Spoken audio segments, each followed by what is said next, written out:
सर्वांना नमोबुद्धाय, जय भीम। मी शशिकांत इंगळे आणि प्रबुद्ध टीव्हीची संपूर्ण टीम आम्ही आलो आहोत अकोला जिल्ह्यातील मूर्तिजापूर तालुक्यामधील कुरुम या छोट्याशा गावामध्ये। या गावामध्ये मैत्रीय बौद्धविहार, या बौद्धविहाराला आम्ही प्रत्यक्ष भेटीसाठी, ग्रंथ भेटीसाठी आम्ही आलो आहोत। तथागत गौतम बुद्ध हे यांच्या तथागत गौतम बुद्धांपासून वर्षवासाला अनन्य असं महत्त्व आहे। बुद्ध काळामध्ये बौद्ध भिक्खू प्रत्येक गावामध्ये जाऊन धम्माचं प्रवचन करत असत।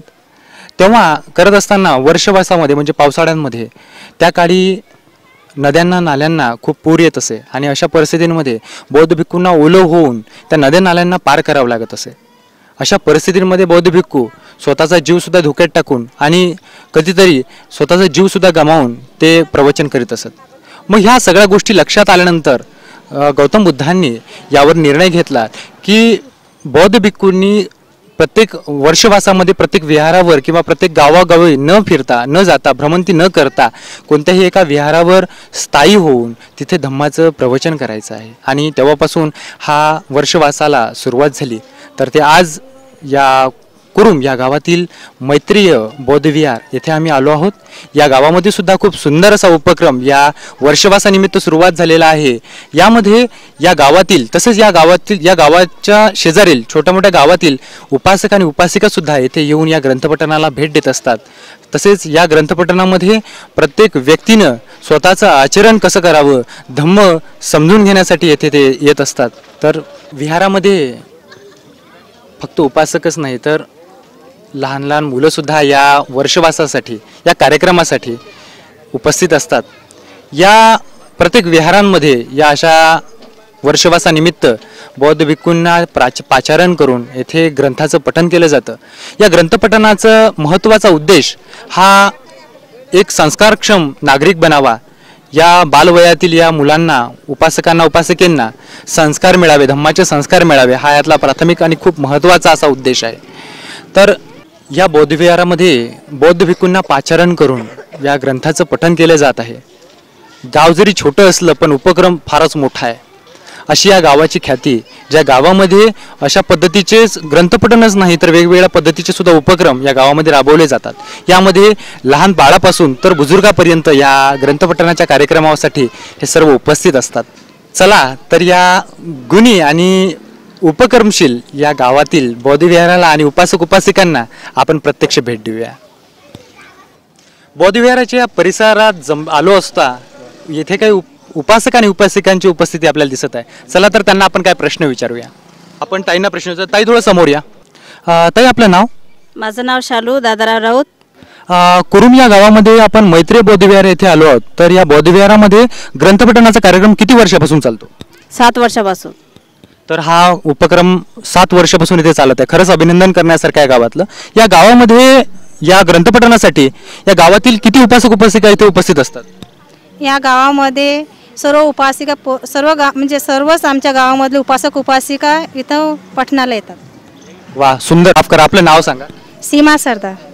सीमा सरदार याच गावाच्या त्या उपासिका आहेत। तर खरोखरच कौतुकास्पद गोष्ट आहे की या गावातील संपूर्ण उपासक आणि उपासिका या ग्रंथपठणाच्या कार्यक्रमासाठी उपस्थित असतात। येथे काही लहान लहान आमचे मित्रमंडळी सुद्धा उपस्थित आहेत। तर त्यांना आपण प्रश्न विचारूया। दीदी तुझं नाव काय? माही देवानंद पोरकर। माही देवानंद। ओके दीदी, बरं मला सांग बेटा, आपण विहारामध्ये येते तू? बरं, विहारामध्ये बंतीजींचं नाव काय? धम्मसेन बंतीजी। धम्मसेन बंतीजी, व्हेरी गुड बेटा। त्यानंतर आणखी सुद्धा इथे काही आपले बालमित्र इथे उपस्थित आहे। आपण त्यांना पण काय प्रश्न विचारूया। बेटा मला सांग तुझं नाव काय? समीक्षा। समीक्षा बेटा पूर्ण नाव सांग? समीक्षा सुनील वानखडे। समीक्षा सुनील वानखडे। समीक्षा, बाबासाहेबांचा वाढदिवस केव्हा असतो तुला माहिती आहे? 14 एप्रिल। 14 एप्रिलला। तर खरोखरच सगळ्यांनी टाळ्या वाजवून तिचं स्वागत करायचं। खरोखरच हे इथले लहान लहान मित्रमंडळी सुद्धा एवढ्या चांगल्या प्रश्नांची उत्तर आपल्याला देत आहेत। यासोबतच या विहाराला फक्त गावातीलच नाही तर गावाबाहेरील सुद्धा काही उपासक उपासिका इथे उपस्थित असतात।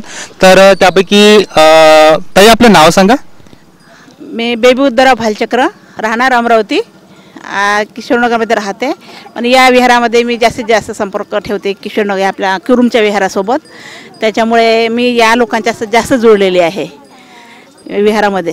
कारण ह्या लोकांना प्रोत्साहन करण्यासाठी मी इथे धम्मदेशना वगैरे देत असते. यांना समजून सांगण्याचा प्रयत्न करत असते. विपश्यनेवर जास्तीत जास्त भर देते. हे माझं इथे म्हणजे हे विहार जेव्हापासून सुरुवात झालेलं आहे तेव्हापासून मी ह्या विहारामध्ये येत असते.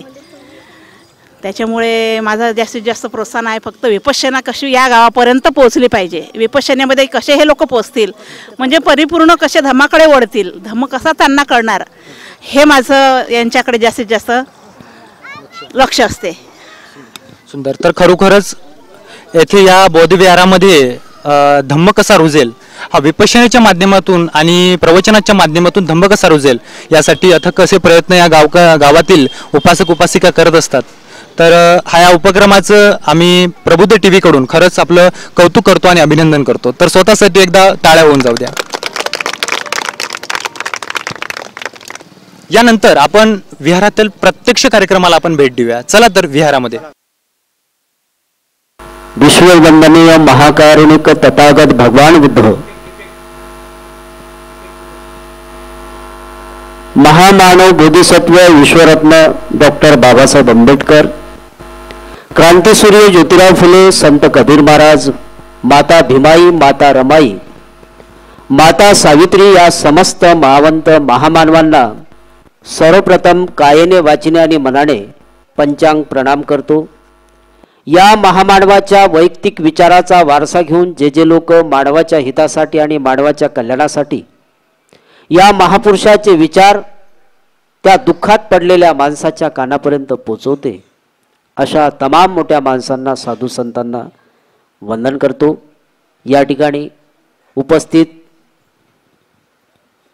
भीमाई महिला मंडळ, उपस्थित तक्षशिला महिला मंडळ आणि इथं उपस्थित सर्व बाहेरगावून आलेले पाहुणे मंडळी, आयुष्यमान इंगळे साहेब, मोरे तेलमोरे साहेब आणि जे काही उपस्थित झालेले सर्व आपले उपासक श्रद्धावान आहे यांचं सर्वांचं स्वागत करतो. प्रामुख्याने उपस्थित आमच्या आई भालचक्र आई यांचं सुद्धा या ठिकाणी स्वागत आहे, पुण्यनवदन आहे. सर्वांचं स्वागत करून या ठिकाणी सर्वप्रथम धम्माधिष्ठानावरील मेणबत्ती अगरबत्ती आपण प्रज्वलित करणार आहोत. तेव्हा या ठिकाणी उपस्थित आपल्या ठिकाणी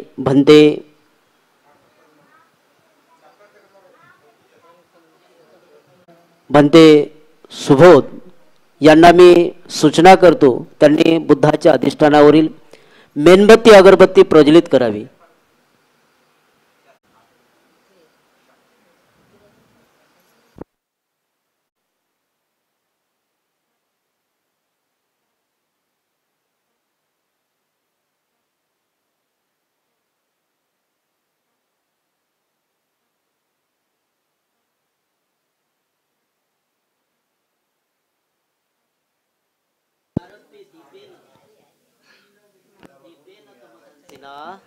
त्रिलोकदीप संबुद्धो पूजामी तथागत.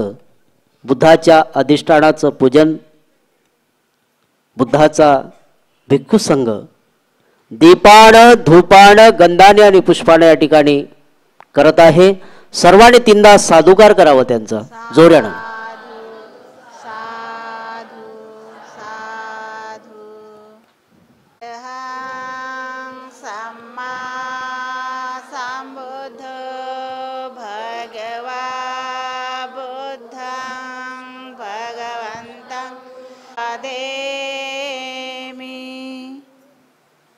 स्वाखातो भगवता धम्मो धम्मं नमामि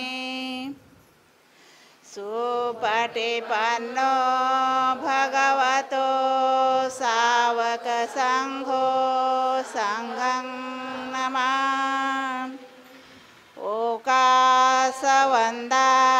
भन्ते द्वारतयेन मया कृतं सबं अपराधं क्षमतु मे भन्ते द्वितीयम्पि ओकासवन्दामि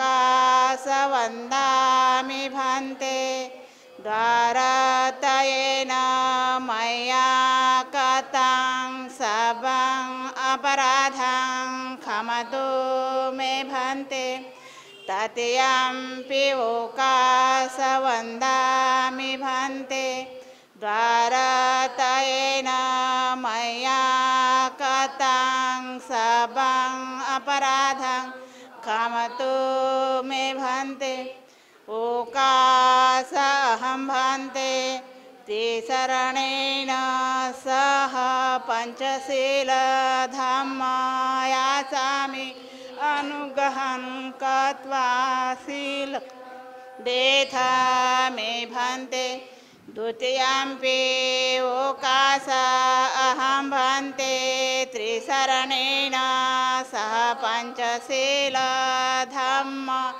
याचामि अनुग्रहं कृत्वा शीलं देथा मे भन्ते तृतीयम्पि ओकास अहं भन्ते शरणेन सह पञ्चशीलधम्म याचामि अनुग्रहं कृत्वा शीलं देथा मे भन्ते तेतहं वदामि आम भन्ते नमो तस्स भगवतो अरहतो सम्मा सम्बुद्धस्स नमो तस्स भगवतो अरहतो सम्मा सम्बुद्धस्स नमो तस्स भगवतो अरहतो सम्मा सम्बुद्धस्स नमो तस्स भगवतो अरहतो सम्मा सम्बुद्धस्स बुद्धं शरणं गच्छामि बुद्धं शरणं गच्छामि धम्मं शरणं गच्छामि धम्मं शरणं गच्छामि संघं शरणं गच्छामि संघं शरणं गच्छामि द्वितीयम्पि बुद्धं शरणं गच्छामि द्वितीयम्पि बुद्धं शरणं गच्छामि द्वितीयम्पि धम्मं शरणं गच्छामि द्वितीयम्पि धम्मं शरणं गच्छामि द्वितीयम्पि संघं शरणं गच्छामि द्वितीयम्पि संघं शरणं गच्छामि तृतीयम्पि बुद्धं शरणं गच्छामि तृतीयम्पि बुद्धं शरणं गच्छामि तृतीयम्पि धम्मं शरणं गच्छामि तृतीयम्पि धम्मं शरणं गच्छामि तृतीयम्पि संघं शरणं गच्छामि तृतीयम्पि संघं शरणं गच्छामि त्रिशरण संपूर्णगमन आम भन्ते पाणातिपाता वीरमणि सिक्कापदं समादयामि पाणातिपाता वेरमणि सिक्खापदं समादयामि अदिन्नदाना वीरमणि सिक्कापदं समादयामि अधीनदाना वेरमणि सिक्खापदं समादयामि कामेषु मेच्छाचारा वीरमणि सिक्कापदं समादयामि कामेषु मेच्छाचारा वेरमणि सिक्खापदं समादयामि मुसावादा वीरमणि सिक्कापदं समादयामि मुसावादा वेरमणि सूरा मेरय मज्जपमाद ठाणा वीरमणि सिक्कापदं समादियामि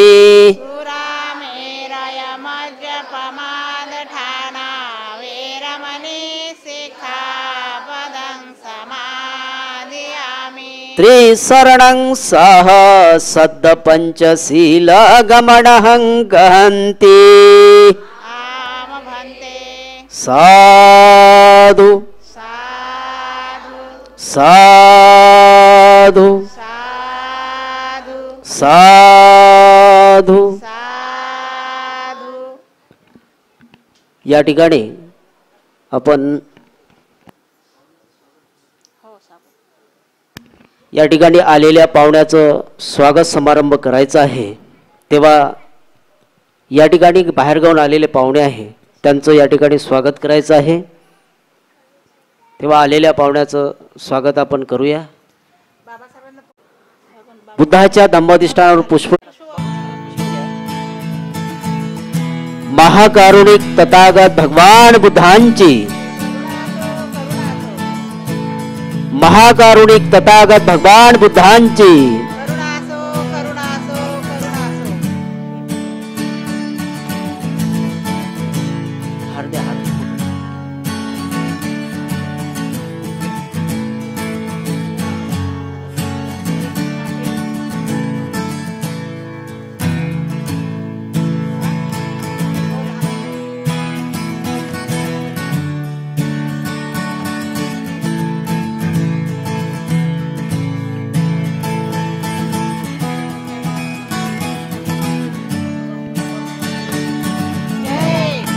बोधिसत्व डॉक्टर बाबासाहेब आंबेडकर की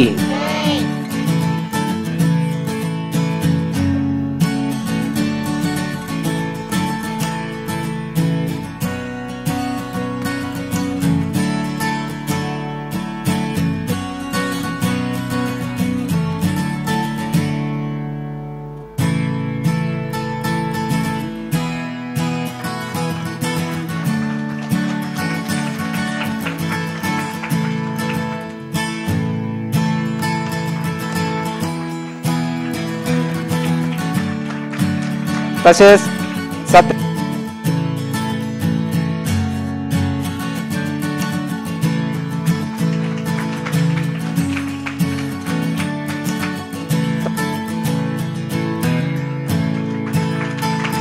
तसेच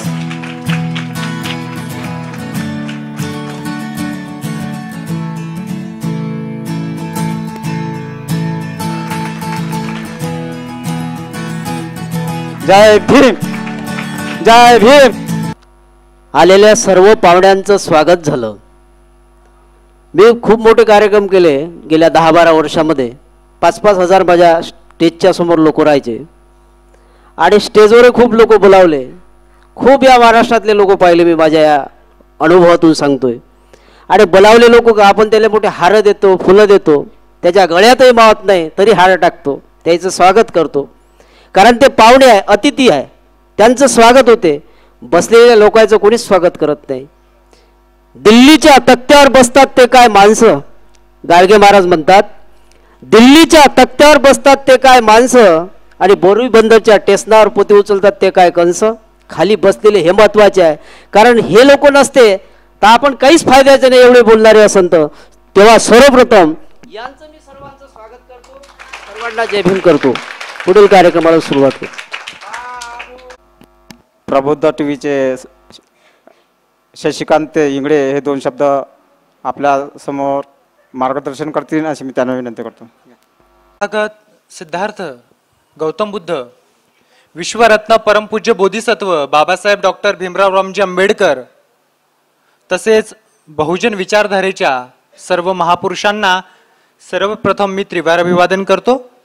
मंचावर उपस्थित भिक्खू संघ यांना सुद्धा त्रिवार अभिवादन करतो. सोबत अकोला जिल्ह्यातील मूर्तिजापूर तालुक्यातील कुरुम या गावातील संपूर्ण उपासक आणि उपासिका यांना सप्रेम जय भीम. मी शशिकांत इंगळे, माझ्यासोबत प्रवीण भाऊ जामनिक, आम्ही प्रबुद्ध टीव्हीची टीम आम्ही आपल्या गावामध्ये या ग्रंथपठणाच्या कार्यक्रमाकरिता रेकॉर्ड करण्याकरिता आलो होतो. या क्षणी प्रथम मला व्यक्त करून द्यायचं आहे की आम्ही या गावामध्ये आलो असता खरोखर आम्हाला म्हणजे आम्ही तरी जेवढे रेकॉर्ड केलेत कार्यक्रम त्यापैकी एक अनोखा असा कार्यक्रम आम्हाला इथे पाहायला मिळाला. एक उपासिकांचा खरोखर इथे उत्साह आणि उपासकांचा सुद्धा इथे उत्साह आम्हाला खूप चांगला पाहायला मिळाला. या कार्यक्रमाला आपण संपूर्ण हा यूट्यूबवर प्रबुद्ध TV आणि फेसबुकवर प्रबुद्ध TV यावर आपण हा येणाऱ्या शनिवारी प्रक्षेपित करणार आहोत म्हणजे दाखवणार आहोत. याची सगळ्यांनी नोंद घ्यायची आहे. सोबतच हा ग्रंथपठणाचा म्हणजे वर्षवासानिमित्त जे काही ग्रंथपठण होतं याचं अनन्य साधारण असं महत्त्व आहे हे आपण ग्रंथवाचकाकडून नेहमीच आपण ऐकत असतोच. परंतु बौद्धविहार म्हणजे खऱ्या अर्थानं आपण जर का बघितलं तर बौद्धविहार हे होते कशासाठी आणि आहेत कशासाठी, याचं अस्तित्व कशासाठी निर्माण झालं हे जर का आपण पडताळण्याचा प्रयत्न केला तर लक्षात येतं की बौद्धविहार हे अभ्यासाचे केंद्र होते. आणि मुळात मला सांगताना अभिमान वाटतो, ऐकताना बघताना अभिमान वाटतो की या विहाराला सुद्धा आपण एक अभ्यासाचं केंद्र बनवलंय. त्याबद्दल सगळ्यांचं कौतुक आणि साधू साधू साधू. खरोखर या विहारामध्ये आपण एवढं बघा वातावरण एवढं प्रसन्न वातावरण फक्त बनलं ते आपल्या सगळ्यांमुळे. आपण एक थोडक्यात मला सांगायचंय की आपण तथागत गौतम बुद्धांपुढे आणि आपल्या आदर्शांसमोर आपण पुष्प ठेवत असतो. बंतीजींनी कदाचित यावर प्रवचन दिलं असेल पण थोडक्यात बोलतो यावर कारण बोलण्याची गरज आहे. आपण पुष्प ठेवतो, प्रत्येकाची श्रद्धा असते असं आपण म्हणू त्याला. परंतु त्यापेक्षाही पुढे कदाचित या पुष्पाचं आपण आपल्या आदर्शांच्या पुढे ठेवण्याचा अर्थ काय असू शकतो आपण हे पडताळण्याची खरी गरज आहे. तर या फुलाला आपण जर का आपल्या आयुष्याशी जोडणी केली याची तर लक्षात येतं की हे फूल म्हणजे नक्की काय आहे. जेव्हा हे फूल आपण झाडावरून तोडतो आणि तोडल्यानंतर आपल्या महापुरुषांच्या प्रतिमांच्या समोर ठेवतो का तर आपल्यामध्ये श्रद्धा आहे म्हणून आपण ठेवतो. ठेवल्यानंतर त्या फुलाकडे बघायचं कसं आणि आपण जीवन जगायचं कसं हे आपण या फुलाकडून शिकू शकतो. नक्की बघा कसं. आपण जेव्हा आपल्या महापुरुषांच्या समोर पुष्प ठेवतो, पुष्प ठेवल्यानंतर ते पुष्प एक दिवस थोडं चांगलं राहतं, नंतर ते कोमसायला लागतं, सुकायला लागतं. याचा अर्थ असा होतो की आपलं आयुष्य जे आहे हे कसं आहे. आपण आलोत तर त्या फुलाने त्याचं काम काय केलं, त्यांनी महापुरुषांच्या चरणाशी जाऊन ते राहिलं आणि आपल्या डोळ्यांना आणि आपल्या नाकाला त्यांनी काय दिला, श्वास दिला, चांगलं काम केलं. मग प्रत्येकाने आपल्या जीवनामध्ये या फुलाप्रमाणे आपलं जीवन व्यतीत केलं पाहिजे. एक सुगंधमय असं वातावरण म्हणजे आपलं आचरण या फुलाप्रमाणे ठेवलं पाहिजे, सुंदर आणि स्पष्ट. तर हे आचरण जर का या फुलाप्रमाणे असलं तर एक नक्कीच एक धम्माचा चांगला मार्ग आपण आपल्या आयुष्यामध्ये उतरवू शकू. मी एवढं येथे सांगतो. मला माहिती आहे लांबलं तरी या गावामध्ये येऊन आम्हाला खरोखर खूप आनंद वाटला. या प्रबुद्ध TVचं हे प्रक्षेपण नक्कीच तुम्ही येणाऱ्या शनिवारला प्रबुद्ध TV या यूट्यूब चॅनलवर सर्च करून तुम्ही बघू शकता. एवढंच बोलतो आणि माझे लांबलेले 2 शब्द ते संपवतो. जय भीम, जय बुद्धिस्ट शासन. धन्यवाद. सुखो बुद्धाणो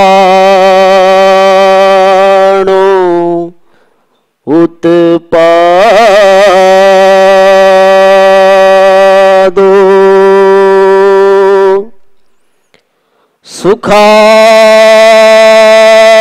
सद्धम्म देसना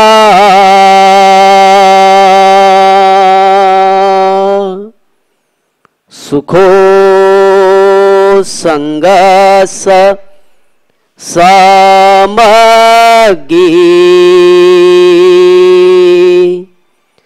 समगनो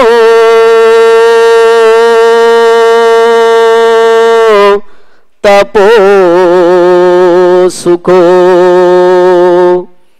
समगनो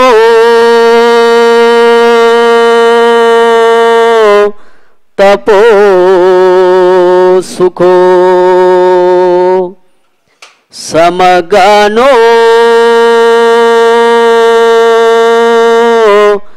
तपो सुखो. विश्ववंदनीय महाकारुणिक तथागत भगवान बुद्ध. बुद्धांना विश्ववंदनीय का म्हणतात? या भारत देशामध्ये अनेक धर्माच्या गुरुला गुरु झाले, पण जेव्हा सिद्धार्थ गौतम पिंपळाच्या झाडाखाली बसतात आणि जेव्हा सिद्धार्थ गौतम पिंपळाच्या झाडाखाली बसतात, वैशाख पौर्णिमेच्या 3ऱ्या प्रहरी बुद्ध होऊन सिद्धार्थ गौतम उठून उभे होतात. आणि म्हणून बुद्धांना कोणीच गुरु नाही, बुद्धांना कोणीच गुरु नाही. हाती न घेता तलवार बुद्ध राज्य करी जगावर, त्याच एक कारण प्रचार प्रभावशाली. हाती न घेता तलवार बुद्ध राज्य करी जगावर, त्याच एक कारण प्रचार प्रभावशाली. आणि म्हणून बुद्ध हे सर्वांचे गुरु आहे. ज्या गुरुला कोणीच गुरु नाही अशा गुरुला ज्यांनी मानलं असे बोधिसत्व विश्वरत्न डॉक्टर बाबासाहेब आंबेडकर. ऐकताची त्याचे वचन राष्ट्रसंत तुकडोजी महाराज ग्रामगीतेमध्ये लिहितात बाबासाहेबाबद्दल. ऐकताची त्याचे वचन मने झाला सरकारी भगवान, काय करसी देवाचे भजन, जोडे पुजावे साहेबाचे. एवढे अनंत उपकार या भारतातील प्रत्येक व्यक्तीवर आहे आणि या भारताच्या मातीवरती आहे असे बोधिसत्व परमपूज्य डॉक्टर बाबासाहेब आंबेडकर. बाबासाहेबांचे तिसरे गुरु संत कबीर महाराज, ज्यांच्या मायचाही पत्ता नाही बापाचाही पत्ता नाही. आणि संत कबीर महाराजांनी 13व्या शतकामध्ये परत बुद्धाचा धम्म मांडला. आणि कबीर महाराज म्हणतात, संत कबीर महाराज, जत्रे में पत्रा बिटाया तीरथ बनाया पानी, दुनिया भई दीवानी कर रहे पैसों की धुईधानी. जत्रे में पत्रा बिटाया तीरथ बनाया पानी, दुनिया भई दीवानी कर रहे पैसों की धुईधानी. तिसरं गुरु मानलं क्रांतीसूर्य ज्योतिराव फुले. या भारत देशातला सर्वप्रथम शिक्षणाचा दरवाजा उघडला आणि तुम्हा सर्वाला शिक्षण मिळालं. विद्या विना मती गेली, मती विना नीती गेली, नीती विना गती गेली, गती विना वित्त गेले, वित्त विना शूद्र खसले, एवढे अनर्थ एका अविद्येने केले. आणि म्हणून या देशाचा शिक्षणाचा दरवाजा ज्यांनी उघडला असे क्रांतीसूर्य ज्योतिराव फुले. म्हणून बाबासाहेब आंबेडकर त्यांना गुरु मानतात. या ठिकाणी इथल्या मांगा मायराले चंबाराले इथल्या बहुजनाले सर्वप्रथम पाणी पाजलं आणि आपल्या घरची वीर खुली करून दिली ते क्रांतीसूर्य ज्योतिराव फुले. म्हणून बाबासाहेब आंबेडकर गुरु मानतात. माता भीमाई, माता रमाई, माता सावित्री या समस्त महावंत महामानवांना सर्वप्रथम मी कायेने वाचिनाने मनाने पंचांग प्रणाम करतो. या महामानवाच्या वैयक्तिक विचाराचा जो माणूस वारसा चालवत आहे, कारण प्रत्येक माणूस या दुःखाच्या खाईत पडलेला आहे. वेगवेगळी मानसिकता आणि वेगवेगळं दुःख प्रत्येक माणसाला आहे आणि या दुःखाच्या खाईतून वर आला पाहिजे, सुखाच्या मार्गाला लागला पाहिजे. यासाठी बुद्ध, बाबासाहेब आणि या महापुरुषाचे विचार त्या दुःखामध्ये पडलेल्या माणसाच्या कानापर्यंत जो माणूस पोचवतो तो कोणत्याही जाती पंथ धर्माचा असू द्या, जातीनं पूछो साधू की पूछले जे ज्ञान. संत कबीर महाराज म्हणतात, जातीनं पूछो साधू की पूछली जे ज्ञान, मोल करो तलवार का पळत रही तो म्यान. आणि जो माणूस हे धम्माचं काम करत आहे, विचार पोचवत आहे, अशा तमाम मोठ्या माणसांना, साधू संतांना वंदन करतो. या ठिकाणी या कार्यक्रमाचं आयोजन नियोजन केलं आमचं भीमाई महिला मंडळ आणि उपस्थित आमच्या तिकडून आलेल्या महिला मंडळ, सर्व महिला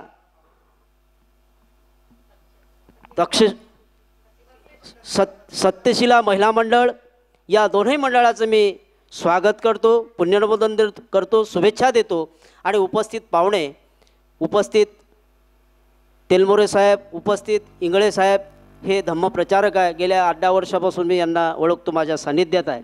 आणि म्हणून तुम्ही सर्वजण उपस्थित झाले आणि खूप मोठं वातावरण या ठिकाणी बनवलं. सर्वप्रथम तुमचं सर्वांचं मी अभिनंदन करतो, वंदन करतो, तुम्हाला शुभेच्छा देतो, पुण्यवाद करतो. सर्वांच्या जीवनामध्ये सदैव सुख, शांती, समाधान मिळो.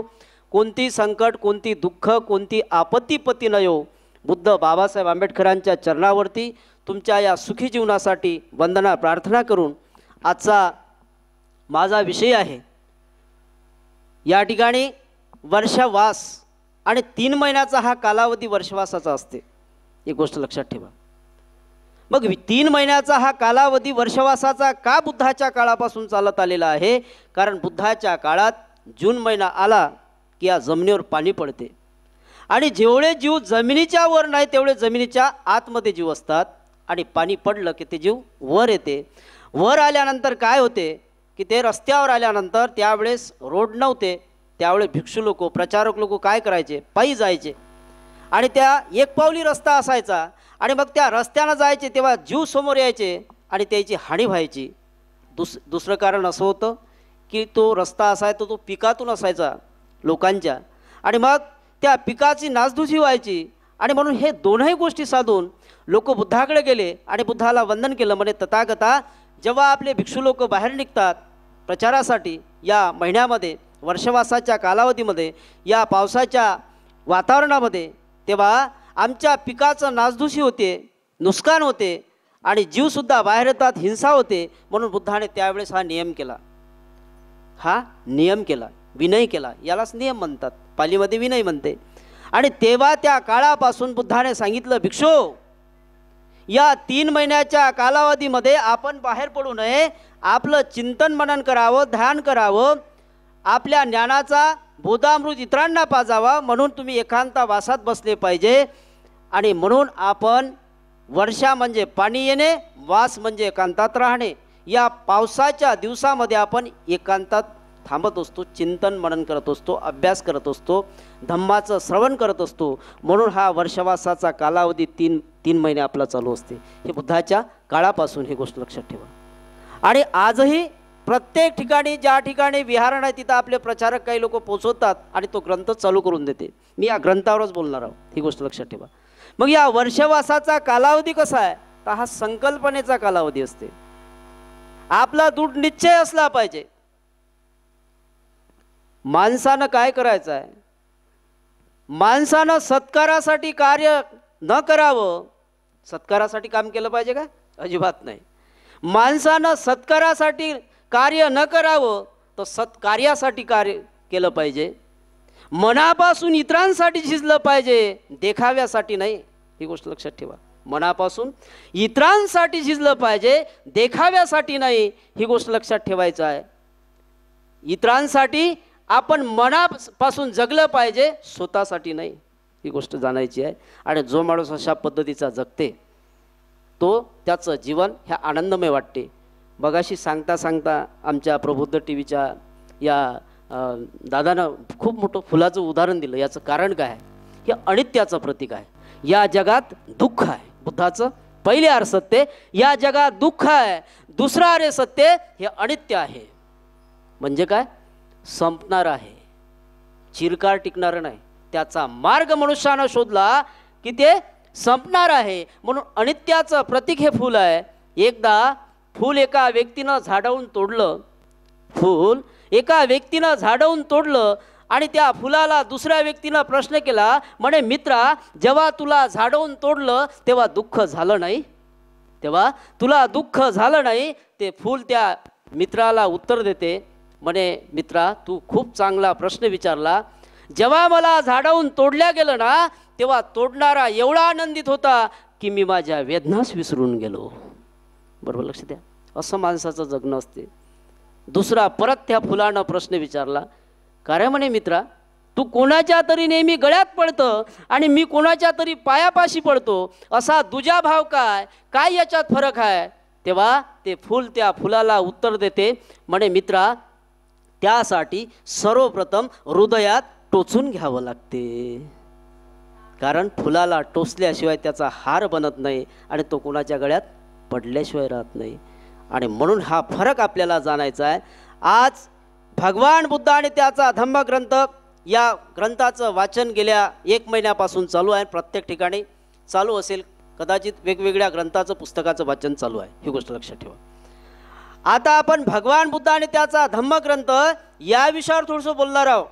बाबासाहेब आंबेडकरांनी या देशाची घटना लिहिली.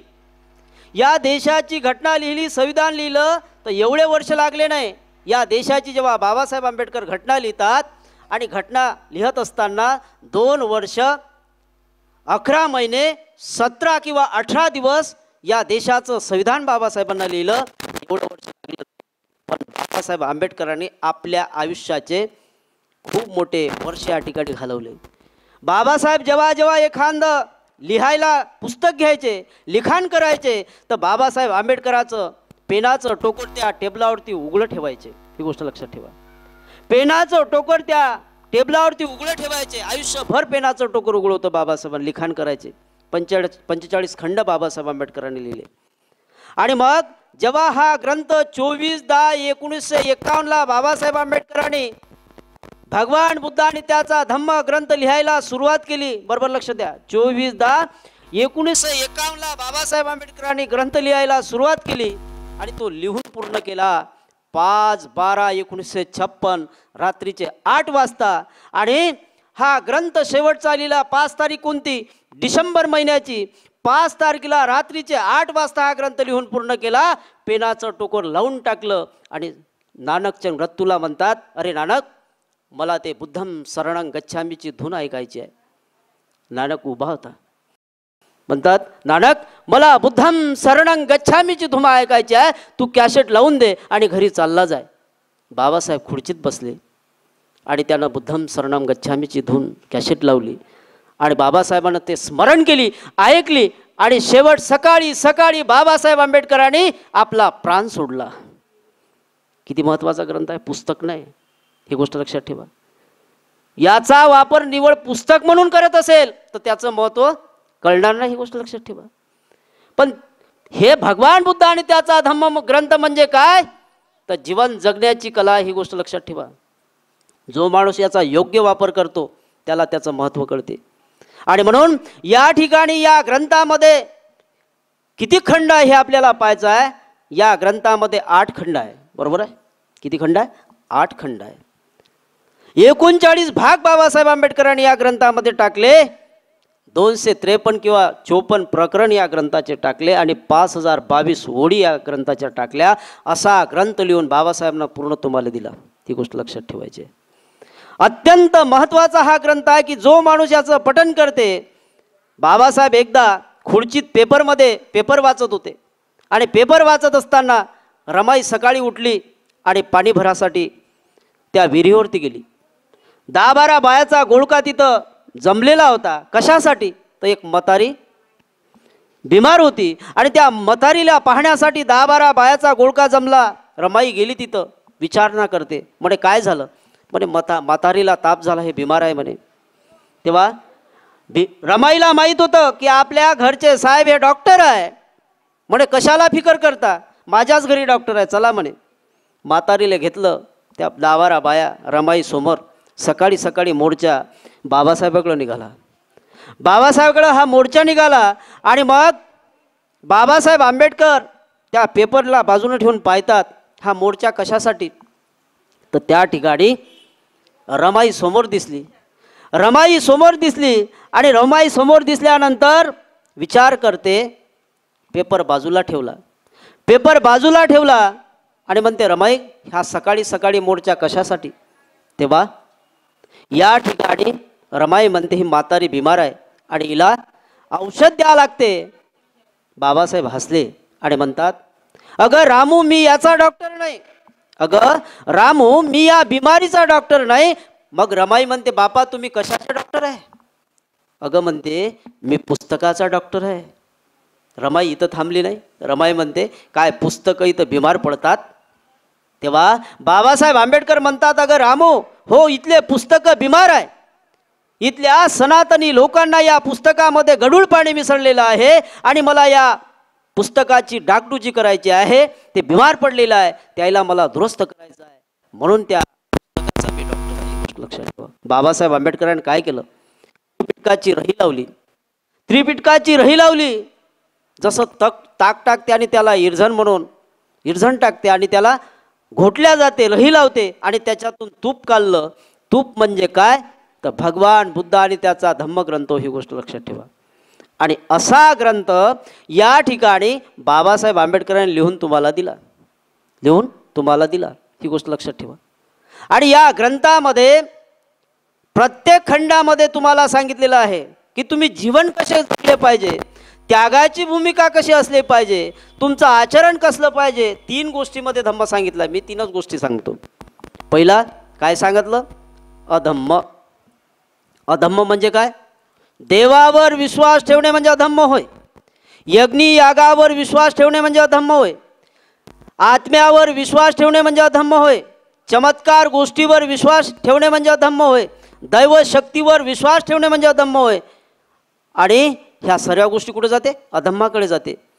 दुसऱ्या भागात बाबासाहेब लिहितात धम्म.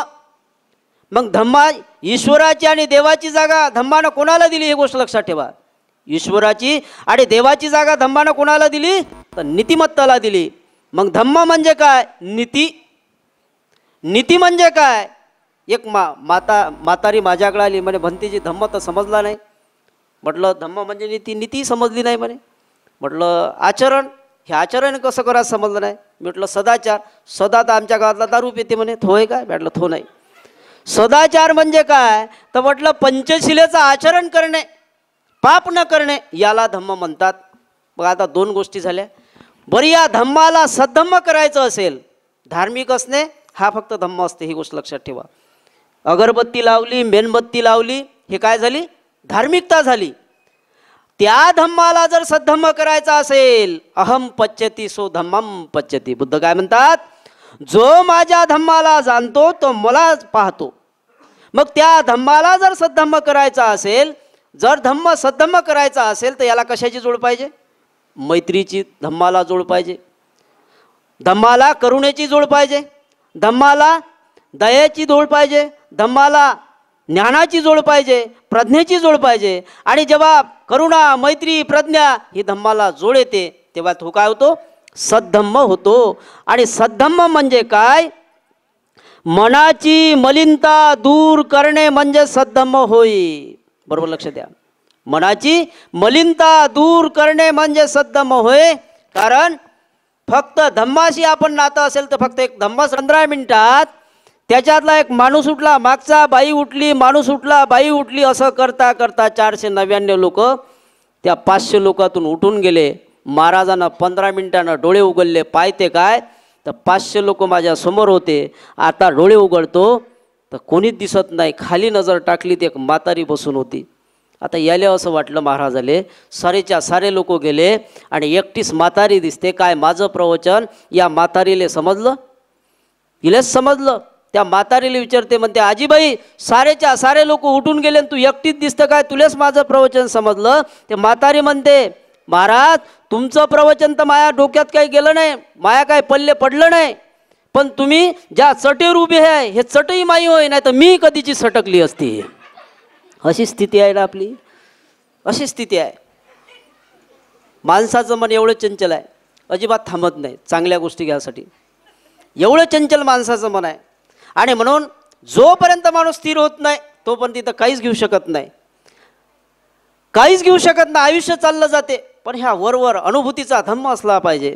हे आपण ऐकतो, सांगतो, हे फक्त काय सांगीवांगी आहे. पण जेव्हा माणसाला अनुभूती होते तेव्हा त्याचा आनंद वेगळा असतो. ही गोष्ट समजून घ्या. म्हणून मनाला स्थिरता, एकाग्रता ठेवणे अगदी महत्त्वाचं आहे. म्हणून सर्वप्रथम 10 मिनिटं ध्यान घेतलं. कशासाठी? चित्ताची एकाग्रता करणे. आणा म्हणजे श्वास घेणे आणि पाना म्हणजे सोडणे. स्मृती म्हणजे त्यावर दोनही गोष्टीवर श्वास घेणे आणि श्वास सोडणे याच्यावर लक्ष ठेवणे, आठवण ठेवणे. दरवाजाचे राखणदार तुम्ही चौकीदार. कृष्णाजी महाराज ओढीतली ते आनापानसती. दरवाजाचे राखणदार तुम्ही चौकीदार, दरवाजातून निघून गेले कोण जुम्मेदार. आता दरवाजा कोणता आणि राखण कोण करते? दरवाजा म्हणजे काय? तो 2 नागपुड्या. येणं जाणं काय चालू आहे? श्वास घेतला, घेतला श्वास, श्वास सोडला, सोडला श्वास, घेतला श्वास, सोडला श्वास, आलाच नाही मेला. याच्यावर लक्ष कोण ठेवते? तुमचं मन ठेवते. ही गोष्ट लक्षात ठेवा. आणि म्हणून जोपर्यंत चित्त तुमचं एकाग्र होत नाही तोपर्यंत तुम्हाला कोण्याच गोष्टीची अनुभूती होणार नाही. ही गोष्ट लक्षात ठेवा. म्हणून पहिली प्रज्ञा तुमच्याकडे असलं पाहिजे. 5 मिनिटं घेतो, संपून टाकतो. पहिली प्रज्ञा तुमच्याकडे असली पाहिजे. कोणती प्रज्ञा? श्रुतमय प्रज्ञा. श्रुत म्हणजे काय? तर ऐकण्याची प्रज्ञा. जोपर्यंत तुम्ही ऐकून घेत नाही तोपर्यंत दुसरी प्रज्ञा तुमच्याकडे निर्माण होत नाही. दुसरी प्रज्ञा कोणती? चिंतनमय प्रज्ञा. ऐकलंच नाही तर आपण चिंतन कसं करू? आणि जोपर्यंत तुम्ही ऐकून घेत नाही तोपर्यंत दुसरी प्रज्ञा तुमच्याकडे उत्पन्न नाही होत नाही, चिंतनमय प्रज्ञा. आणि चिंतनमय प्रज्ञा जर उत्पन्न झाली नाही तर तुम्ही भावना उत्पन्न करू शकत नाही. त्याला म्हणतात भावनामय प्रज्ञा. सत्य आणि असत्याची जाण तुम्हाला होणार नाही. का होणार नाही? कारण तुम्ही ऐकलं नाही, चिंतन केलं नाही, आणि म्हणून सत्य असत्याची जाण या ठिकाणी होणार नाही. आणि या तीन ज्या मनुष्याकडे प्रज्ञा असेल तो माणूस या ठिकाणी यशस्वी झाल्याशिवाय राहत नाही. ही गोष्ट लक्षात ठेवा. तोच या ठिकाणी सत्य आणि असत्य जाणू शकते. एवढं मला या ठिकाणी सांगायचं आहे. जाता जाता एक छोटंसं उदाहरण ठेवतो आणि माझं लांबलेलं प्रवचन या ठिकाणी संपवतो. काय झालं, 56 पासून प्रचारक लोक सांगत आहे, भिक्षू लोक सांगत आहे.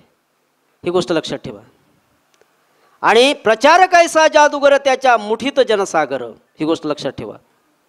प्रचारकाच्या जादू असली पाहिजे की त्याच्यामुळं लोक बदलून गेले पाहिजे, अशी जादू तुमच्यात असली पाहिजे. प्रचारक ऐसा जादूगर त्याच्या मुठीत जनसागर, तो सृष्टीचा कारागीर साधा सुद्धा.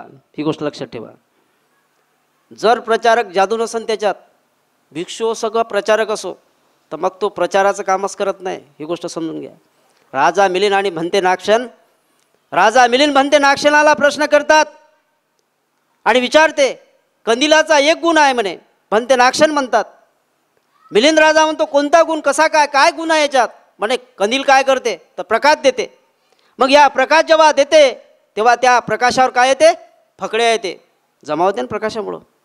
असाच भिक्षू किंवा प्रचारक असला पाहिजे की त्याच्या वाणीमुळं, त्याच्या बोलण्यामुळं फकड्यासारखे लोक एकत्र आले पाहिजे, जमा झाले पाहिजे. प्रचारक ऐसा जादूगर त्याच्या मुठीत जनसागर, तो सृष्टीचा कारागीर साधा सुद्धा. जर तुमच्यामुळं लोक बदलत नसल तर मग तुमच्या प्रचारात बल नाही, ताकद नाही. ही गोष्ट लक्षात ठेवा. म्हणून प्रचार करत असताना 2 गोष्टी महत्त्वाच्या आहेत. कोणत्या 2 गोष्टी? एक पहिली गोष्ट की आपल्यामध्ये अभिमान नसला पाहिजे. दुसरी गोष्ट की आपण प्रचार करत असताना काया वाचा मनानं सरळ प्रचार केला पाहिजे. तोच माणूस खरं यशस्वी होऊ शकते. आणि त्याच्यात जर काही असेल मीपणा, तर तो माणसाला सर्वात जास्त कमी करून टाकते आणि त्याला संपून टाकते. लोखंडातून जंगाचा जन्म होते आणि जंग लोखंडाले संपून टाकते. या ग्रंथामध्येच लिहितात. ही गोष्ट लक्षात ठेवा. आणि एक कोणतीही गोष्ट परिपूर्ण नाही या ठिकाणी, कोणतीच गोष्ट नाही. खंड क्रमांक 5 मध्ये, 1 सेकंद घेतो तुमचा. खंड क्रमांक 5 मध्ये बाबासाहेब लिहितात प्रज्ञाशिवाय ध्यान नाही, ध्यानाशिवाय प्रज्ञा नाही. एखाद्याला असं वाटत असन विपश्यना ध्यान करणे म्हणजे बुद्धाचा धम्म, तर ते अधुरं काम आहे. एखाद्याला वाटत असन एखादा प्रवचन देते, अभ्यास करते म्हणजे बुद्धाचा धम्म, ते अधुरं काम आहे. बाबासाहेब लिहितात जेव्हा ध्यानाला प्रज्ञेची जोड येते, प्रज्ञा आणि ध्यान एकत्र येते, तेव्हा तो निर्वाणाच्या मार्गावर असते. कारण त्याला 2 गोष्टीची जोड आहे. आणि जो माणूस एका संघाचा विचार करते तो एकांगी विचाराचा माणूस होते, त्याला दुसरं कोणतं दिसत नाही. काही लोक म्हणतात विपश्यना म्हणजेच बुद्धाचा धम्म, काही लोक म्हणतात प्रबोधन देण्यास म्हणजे बुद्धाचा धम्म. या 2 गोष्टी याची जोड पाहिजे असते. कारण प्रवचन देणारा माणूस त्याचं चित्त जर एकाग्र नसेल ते प्रवचन कामाचं नाही. आणि जो माणूस एकाग्र चित्त करून त्याला त्याच्या पद्धतीनं जर प्रज्ञा लोकांपर्यंत पोहोचवता येत नसेल तर ते त्याची विपश्यना ध्यान कामाचं नाही. ही गोष्ट लक्षात ठेवा. ज्या 2 गोष्टीला जोड येते तेव्हा तो निर्वाणाच्या मार्गाच्या अवस्थेत जायला लागते. ही गोष्ट समजून घ्यायची. मी सरळ आणि सोप्या भाषेत मांडत असतो. आणि म्हणून जाता जाता एक उदाहरण ठेवतो आणि आजचं प्रवचन संपवतो. गेल्या अनेक दिवसापासून आपण प्रवचन ऐकत आहे, अनेक वंदना म्हणतो, अनेक गोष्टी या ठिकाणी करतो. काय झालं? बुद्धाची भाषा पाली, बाबासाहेबाची इंग्लिश. बुद्ध पालीमध्ये बोलतात न जचा होती वत्सलो, न जचा होती ब्राह्मणो, कमुन्नावती वत्सलो, कमुन्ना होती ब्राह्मणो. जे पालीचे अभ्यासक असन, मी बोललेलं त्याला समजलं. बाबासाहेब आंबेडकर बुद्धाची भाषा पाली, बाबासाहेबाची इंग्लिश. जगाला बुद्धाचा धम्म समजला पाहिजे म्हणून बाबासाहेब या धम्मामध्ये इंग्लिशमध्ये लिहितात. बाबासाहेबाची रायटिंग कशी ग्रंथाची कोणती आहे? इंग्लिशमध्ये आहे. आणि बाबासाहेब लिहितात what is Dhamma? Purity of body, purity of speech, purity of mind is called Dhamma. बरोबर लक्ष द्या. आता जो इंग्लिशचा विद्यार्थी त्याला समजलं का बाबासाहेबांना या धम्माबद्दल काय म्हणायचं. आता तुम्ही मी कुठं राहतो? खेड्यात राहतो. तुम्ही आणि मी कुठे राहतो? खेड्यात राहतो, म्हणून माया मायच्या आणि बापाच्या भाषेत मी सांगत असतो. मम्मी डॅडी ते पुढची गोष्ट. पण माय खेड्यात राहते आणि बाप खेड्यात राहते आणि तिला तिच्या भाषेत आणि माझ्या बापाला माझ्या भाषेत सांगायचं आहे, त्या पद्धतीने सांगा, म्हणजे त्याच्या हृदयापर्यंत पोचते. तुम्ही इथं मोठे शिकून आले, आमचे खेड्यातले लोक आहे, बोलून मोठ्यानं राहिले पण कळून नाही राहिलं ना. म्हणून एक उदाहरण ठेवतो, हे आपल्यासाठी आणि तुमच्यासाठी आणि माझ्यासाठी चांगलं आहे.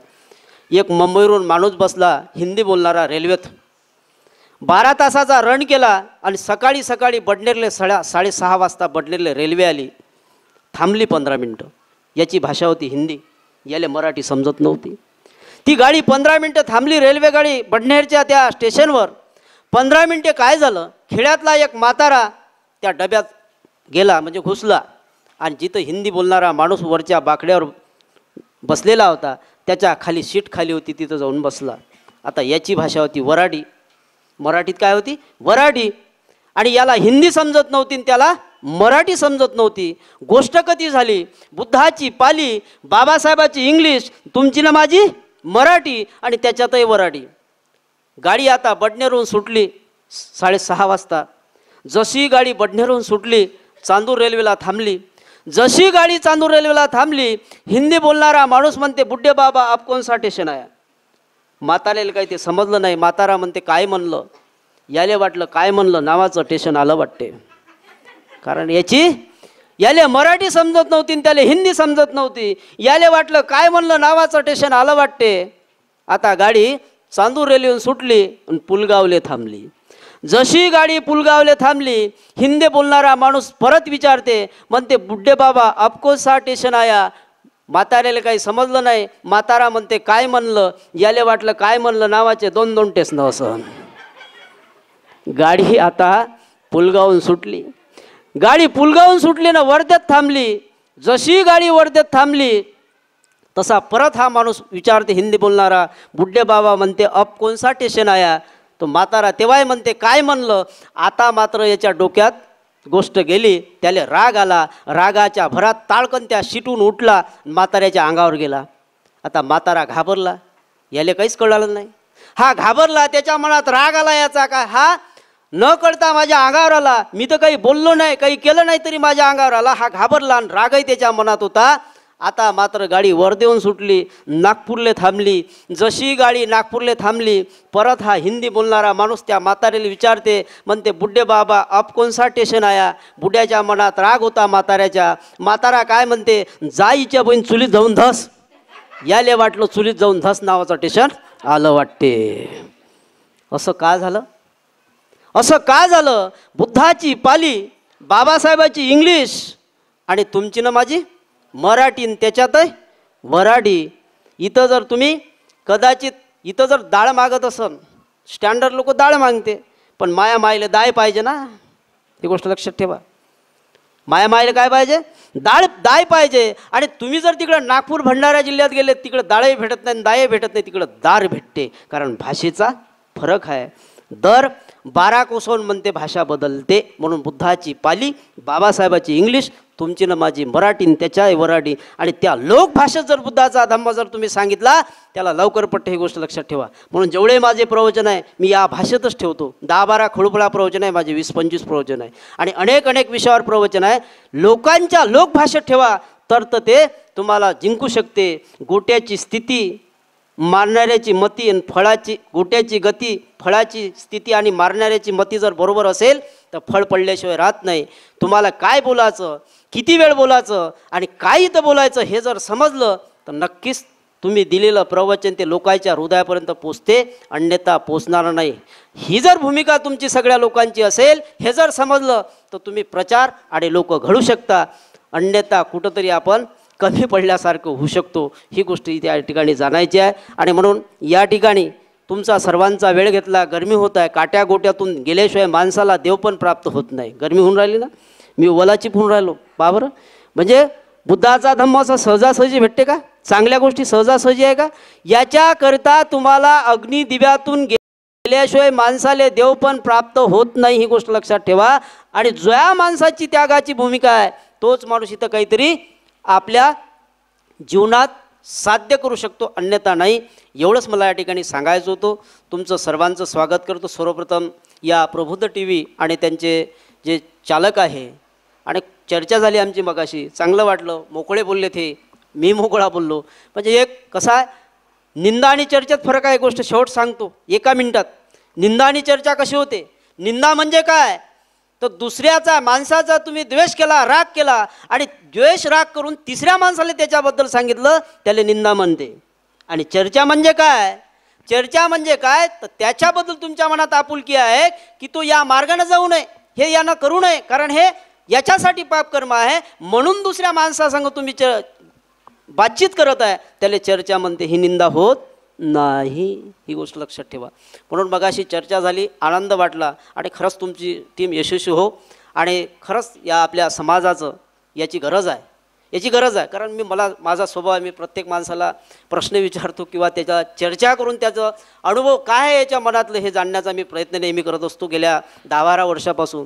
तेव्हा तुमच्याशी बोलून खूप मोठा आनंद वाटला. आणि तुमचं हे जे चॅनल आहे, खरंच तुमच्या चॅनलला खूप मोठी गती मिळो, आणि समाजाचं खूप मोठं पुढं जाऊ, समाज नेऊ, आणि याची प्रगती करू, एवढीच तुमच्यासाठी मी बुद्ध आणि बाबासाहेबाच्या चरणावरती तुमच्या या कार्यासाठी आणि चॅनलसाठी वंदना आणि प्रार्थना करतो. आमचे सर्व पाहुणे मंडळी आहे यांचं मी स्वागत करतो, पुण्यनोंदन करतो. आमच्या या कार्यक्रमाला आले आणि कार्यक्रमाची शोभा वाढवली ते रमाई आमचं मंडळ आलं तिकडून, त्यांचंही या ठिकाणी स्वागत. आणि आमच्या महिला सतत कार्यक्रम चालू असते, ग्रंथाचं पठण, कामधंदा करून. एक गोष्ट लक्षात ठेवा, एक गोष्ट परत मी सांगतो, या खेड्यातला हा वर्ग मजूर वर्ग आहे. काही लोकांना मागं एक प्रश्न केला, म्हणे चित्रपट गवई आम्हाला सांगत होते की पांढऱ्या साड्यातच असले पाहिजे किंवा पांढरे कपडेच त्या ठिकाणी असले पाहिजे. हा विषय नाही, हा विषय त्याचा नाही. बुद्ध धम्माचा विषय बाबासाहेब म्हणतात, तुम्हाला सर्वप्रथम आचरणाची गरज आहे, आणि आचरण जेव्हा शरीराला निर्माण होते तेव्हा आपल्या अंगावर कोणतंही वस्त्र असेल तर ते शोभून दिसते. हे गोष्ट लक्षात ठेवा. आणि म्हणून हे वस्त्र मजूर वर्ग आहे, वेळ कधी मिळते कधी नाही मिळत, मजुराचं वर्गणी कधी होते कधी नाही होत, कमी जास्त ह्या गोष्टी सर्व चालत असते. तरी पण आपण सारा वेळ काळ करून पांढरं शुभ्र या वस्त्रामध्ये तुम्ही इथं आले, सर्वजण आले. सर्वांना आज मला आनंद झाला.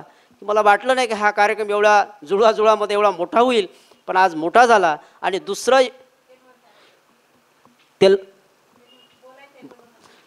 तेलमोरे साहेबसुद्धा या ठिकाणी बोलणार आहे. दुसरं मी या ठिकाणी सांगतो, आमचा साऊंड आहे, हा साऊंड आमचे काय नाव त्याचं, गायकवाड, पिंटू दादा गायकवाड यांचा साऊंड आहे. वेळोवेळी ते मदत करतात यांना, आणि आज खूप मोठा चांगला आवाज दिला, याचं मी स्वागत करतो सर्वांचं. माझा आवाज माईकमध्ये टाकला, कोणाच्या तरी कानापर्यंत जात आहे, तो घरी असे ना, झोपून जरी असेल तर चालते, रोडवर बसून असेल तरी चालते, पण त्याचे कान उघडे आहे ना, बंद आहे का कान? आणि कानाला चांगल्या गोष्टीची गरज आहे. जो ऐकत असन आणि तसं चिंतन मनन करत असन, त्याचं कल्याण झाल्याशिवाय राहत नाही. तेव्हा सर्व लोकांचे या ठिकाणी, गाव हा विश्वाचा नकाशा, गावावरून देशाची परीक्षा, गावची भंगता येईल अवदशा या देशा, राष्ट्रसंत तुकडोजी महाराज म्हणतात. आणि म्हणून सर्वांचं या ठिकाणी स्वागत करतो, पुण्यनोंदन करतो. सर्वांना मैत्रीपूर्ण जय भीम. नमो. या ठिकाणी तेलमोरे साहेब बोलणार आहे, तेव्हा त्यांना सूचना करतो त्यांनी 2 शब्द या ठिकाणी बोलावं. तथागत भगवान सम्यक संबुद्ध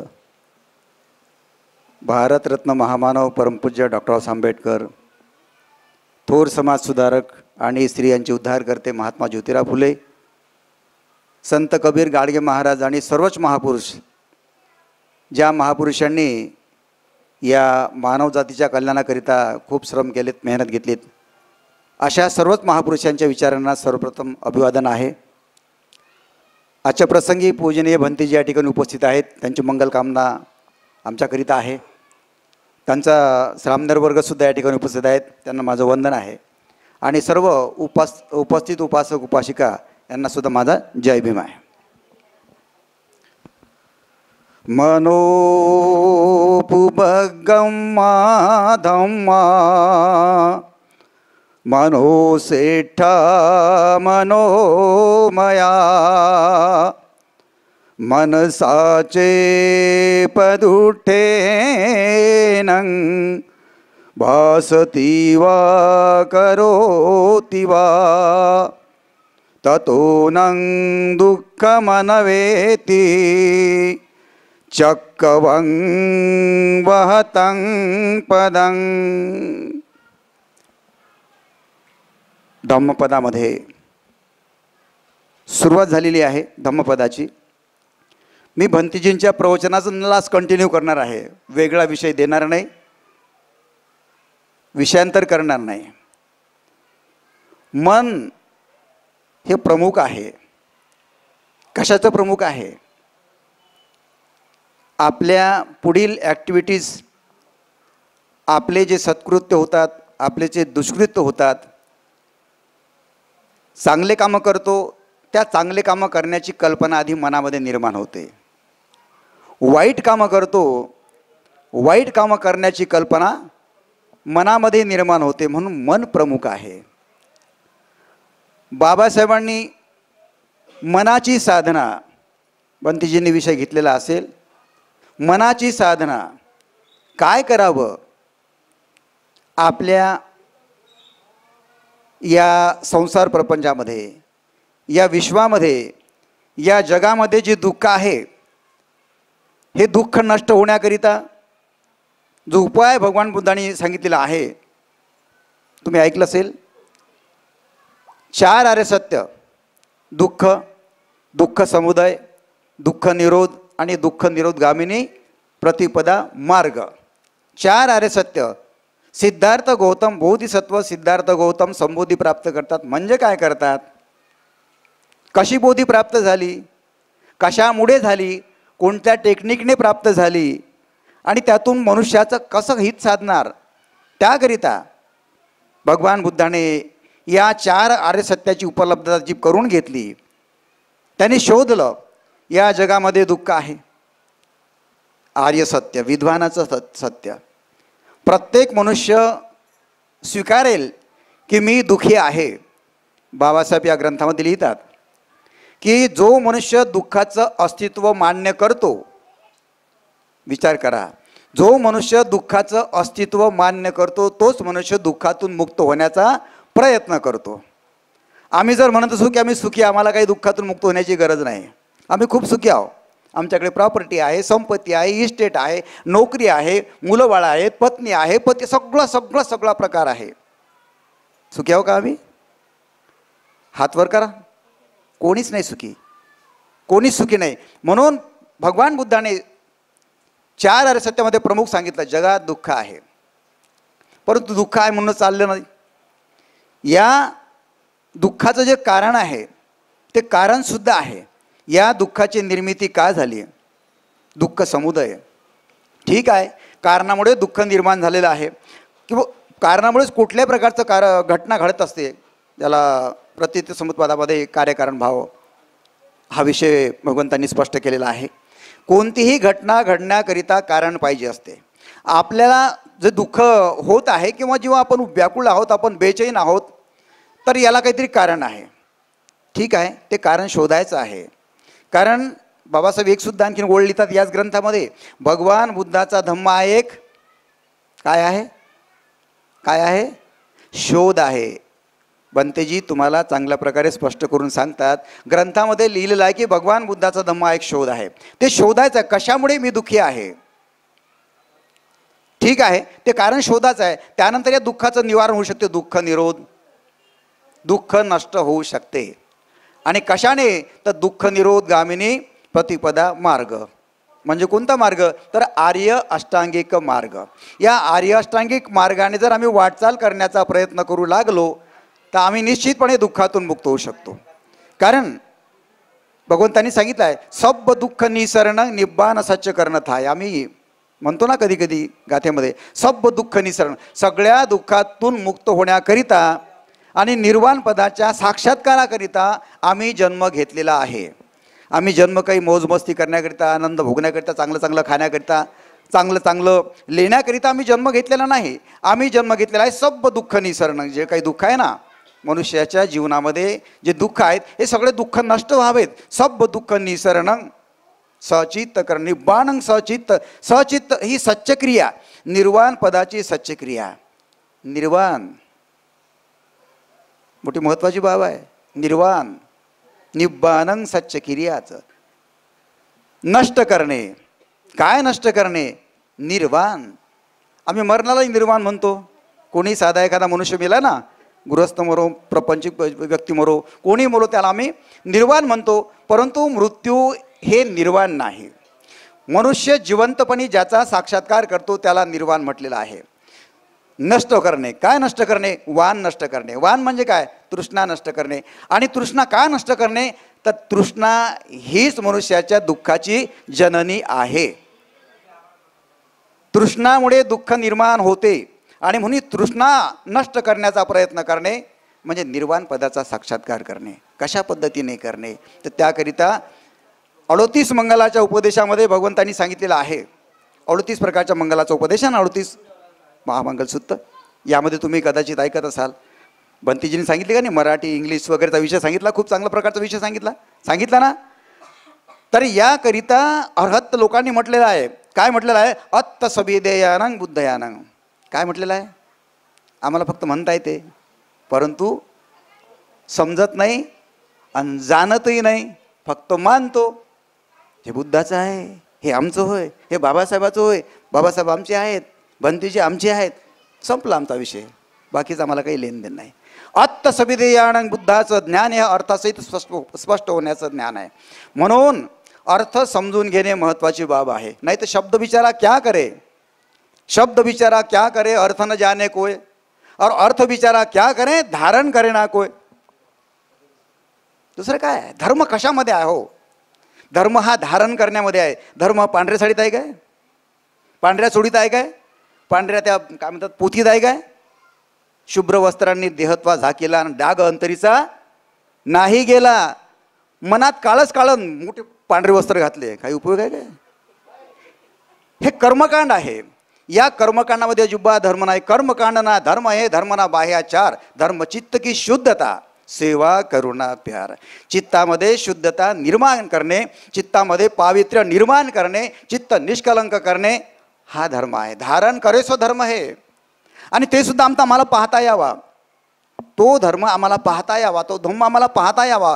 का पाहता यावा? तर धम्म कसा आहे? संदिट्टिको, अकालिको, एहिपसिको, औपण्यको, पच्चतंग वेदितब्बो असा धम्म आहे. हे सगळं आम्हाला समजलं तर आमचा हा जो उपक्रम आहे का नाही तो कामी पडला, नाही तर काही सगळं वाया गेलं. प्रयत्न करतो आम्ही, प्रयत्नाचं फळ जर आम्हाला मिळालं नाही तर आमचे प्रयत्न व्यर्थ जायला नको, आहे की नाही. म्हणून प्रयत्नाचं फळ मिळायला पाहिजे. बंतीजींचे कष्ट तुमच्या कामी पडले पाहिजेत, तुमची मेहनतसुद्धा तुमच्या कामी पडली पाहिजे. याकरिता भगवान बुद्धांनी 38 मंगलाच्या सूत्रामध्ये शेवटी सांगितलेलं आहे, फुट्टस लोक धम्मे ही चित्तंग. मी फक्त पॉईंट घेत आहे, कारण मलाही वेळ नाही आणि बाकीची वक्ते बोलणार आहेत, मलासुद्धा वेळ नाही आहे. फुट्टस लोक धम्मे ही चित्तंग सन कंपती अशोकंग विरजंग खेमंग एतंग मंगलंग उत्तमंग. कुठल्याही प्रकारच्या लोकधर्माच्या आहारी जाऊ नका. लोकांनी तुमची निंदा करावी काय? निंदा तुमची करावी काय? चांगली वाटते का निंदा? चांगली वाटते काय? नाही वाटत. मग कबीर महाराज खोटे आहेत. कबीरांनी काय म्हटलं? निंदक नियरे राखे अंगणकुटी समाय, बिन पाणी साबून बिना निर्मल करतो आहे. निंदक आपल्या जवळच असले पाहिजेत. आमची निंदा झाली पाहिजे. निंदा झाली तर आम्हाला आनंद वाटला पाहिजे. पण वाटते काय? नाही. म्हणून सगळं उलटं होऊन आलं. का? असं काय होते? धर्मप्रचारक प्रचारकाचं काम करतात, भिक्षू लोक प्रचारकाचं काम करतात, अनेक लोक मेहनत घेतात, परंतु परिवर्तन का नाही? तर परिवर्तन हे कसं आहे? हे आपल्या चित्तातून परिवर्तन होते. म्हणून धम्मपदामध्ये सुरुवात झालेल्या मनोपुबगम्मा धम्मा मनोसेटा मनोमया. जो मनुष्य चांगल्या प्रकारचं काम करतो त्या मनुष्याच्या मागे सुख अशा प्रकारचं असते की जणू आपली सावली आपली साथ सोडत नाही. अशा प्रकारचं सुख आपलं कधी साथ सोडत नाही. आणि जो मनुष्य दुष्कृत्य करतो, वाईट कामं करतो, चोरी करतो, हत्या करतो, व्यभिचार करतो, खोटा बोलतो, दारू पितो, अशा प्रकारचे दुष्कर्म जो मनुष्य करतो त्याच्या मागे दुःख असं लागलेलं आहे की ज्याप्रमाणे बैलगाडीला जुंपलेले ते बैलगाडीचे चाकं. तुम्ही कुकडी जा, दुःख तुमच्या मागच आहे. तुम्ही कुकडी जा, दुःख तुमच्या मागच आहे. म्हणून दुःखातून मुक्त होण्याकरिता आपण प्रयत्न करावा. याकरिता तपोच ब्रह्मचर्याचर्य सच्चा निदर्शन निब्बान सच्च किर्याचं एतं मंगलं उत्तमं. निर्वाण पदाच्या सत्यक्रियेकरिता सत्यतेकरिता आम्हाला आमची पाहणी करणे गरजेचं आहे. एही पस्सिको विपश्यना एही पस्सिको. भंतीजींनी म्हटलं आहे प्रज्ञा आणि ध्यान. बाबासाहेब लिहितात ग्रंथामध्ये प्रज्ञा आणि ध्यान. कशावर ध्यान? आपल्या प्रज्ञेवर ध्यान. प्रज्ञा म्हणजे काय? तो माझं स्वतःचं ज्ञान, परोक्ष नाही, दुसऱ्याचं ज्ञान नाही, माझी स्वतःची प्रज्ञा. मी जे अनुभवलेलं आहे, मी जे पाहत आहे, संदिष्टिको संदृष्टिक आहे, जे पाहत आहे ती प्रज्ञा माझी स्वतःची. आणि प्रज्ञा ही 3 प्रकारची आहे, श्रोतमय, चिंतनमय आणि भावनामय. या तिन्ही प्रकारच्या प्रज्ञेचा अभ्यास केल्यानंतर मनुष्याला निश्चित समजते की धर्म अशामध्ये आहे. बाबासाहेबांची मेहनत जी आहे ना ही अशाकरिता होती आणि त्यांच्या मेहनतीचं फळ आता येत आहे. मी मला आणि माझ्या परिवारातील सर्व सदस्यांना धर्ममार्गावर नेण्याचा प्रयत्न करेल अशी आपण प्रतिज्ञा केली पाहिजे. मी सुद्धा आपल्याकडून अपेक्षा करतो आणि सर्वांना मंगलमैत्री देतो. आणि संचालकांना मला बोलण्याची संधी दिली, एक सेवेची संधी दिली, बोलण्याचं म्हणण्यापेक्षा सेवेची संधी दिली, त्याबद्दल सर्वांच्या प्रती मंगलकामना मंगलकामना मंगलकामना. आभार प्रदर्शन आयुष्यमानजी गौतमजी इंगळे हे करतील. धम्मप्रवर्तक गौतमजी इंगळे. हेच बुद्धा अतीताच, हेच बुद्धा अनागता, पचुपन्नाच ये बुद्धा, अहं वंदामि सबदा. हेच धम्मा अतीताच, एच धम्मा अनागता, पचुपन्नाच ये धम्मा, अहं वंदामि सबदा. एच संघा अतीताच, एच संघा अनागता, पचुपन्नाच ये संघ, अहं वंदामि सबदा, अहं वंदामि सबदा, अहं वंदामि सबदा. संपूर्ण लोकांतरातील रहस्य जाणणारे, प्रज्ञाशील करुणा मैत्रीची शिकवण देणारे, जगातील अज्ञानाचा अंधकार नष्ट करणारे महान करुणासागर तथागत भगवान बुद्ध, भारताच्या राष्ट्रगीतातील भारत भाग्यविधाता बोधिसत्व डॉक्टर बाबासाहेब आंबेडकर, ज्यांनी 2500 वर्षापूर्वीचा बुद्धाचा विचार आपल्या विचारामध्ये घेतला, ते महात्मा ज्योतिबा फुले, सावित्रीबाई फुले, संत कबीर, संत गाडगेबाबा, माता रमाई, माता भीमाई, माता सावित्री या महापुरुषांना प्रथमतः त्रिवार वंदन. चरत भिक्कवे चारिकं बहुजन हिताय बहुजन सुखाय लोकानुकंपाय. लोकहितासाठी रात्रंदिवस जीवाची पर्वा न करता तथागताचा सद्धम्म लोकांपर्यंत पोहोचविणारा आदरणीय भिक्खू संघ यास पंचांग प्रणाम. आदरणीय धम्मप्रचारक तेलमोरे साहेब, डॉक्टर सोमेश्वर तेलमोरे साहेब यांना सप्रेम जय भीम. उपासक उपासिकांना सुद्धा सप्रेम जय भीम. तर या ठिकाणी वेळ फार कमी आहे. तुकाराम महाराजांनी एका अभंगामध्ये म्हटलेलं आहे की जे जे आपणाशी ठावे ते ते इतरांना सांगावे, शहाणे करून सोळावे सकल जन. या कार्यक्रमाचा जो उद्देश आहे तो उद्देश आहे आपल्या डोक्यातील अज्ञान दूर करणे. मग अज्ञान दूर कशानं होईल? तर काही डझनानं अगरबत्त्या मेणबत्त्या जाळल्यानं अज्ञान दूर होईल? काय आपण तालासुरात इथं रोज वंदना म्हटल्यानं अज्ञान दूर होईल? काय आपण रोज पाया पडल्यानं अज्ञान दूर होईल? तर नाही. अज्ञानाचे जे मूळ कारण आहे ते आपण पहिल्यांदा शोधलं पाहिजे. आणि तथागत भगवान बुद्धांनी याच विषयावर आपला मार्ग विकसित केला, लोकांसमोर मांडला. परंतु तो मार्ग लोकांना न समजल्यामुळे त्यांनी वेगळ्या पद्धतीनं तो लोकांपर्यंत आणण्याचा प्रयत्न केला. तर जर आपण आपल्या पोटाला जशी रोज भूक लागते, आपल्याला रोज तहान लागते, आणि ह्या दोन गोष्टी जर आपल्याला रोज मिळाल्या नाही तर आपलं शरीर कमजोर होते, कुपोषित होते, आपल्याला चक्कर येतो, आपण व्यवस्थित काम करू शकत नाही. अशाच प्रकारे आता डॉक्टर साहेबांनी सांगितलं की मनोपुब्बा, आपल्या देहामध्ये मन हे प्रमुख आहे. ज्या प्रकारे रिमोटशिवाय टी व्ही काम करत नाही, अशा प्रकारे मनाच्या आज्ञेशिवाय हे शरीर काम करत नाही. आणि म्हणून मनाला सुसंस्कारित करणे, मनाचं अज्ञान दूर करणे हा या मार्गाचा उद्देश आहे. आपल्या मेंदूला आणि आपल्या मनाला जर चांगले विचार जर रोज मिळाले नाही तर तो देखील कुपोषित होतो. आणि कुपोषित झाला म्हणजे नेमकं काय होते, तर नवऱ्याचं बायकोसंग पटत नाही, बायकोचं नवऱ्यासंग पटत नाही, शेजाऱ्याचं शेजाऱ्यासंग पटत नाही, आपसा आपसा भावाभावाचं पटत नाही, आणि सारा वादंगच वादंग उत्पन्न होतो.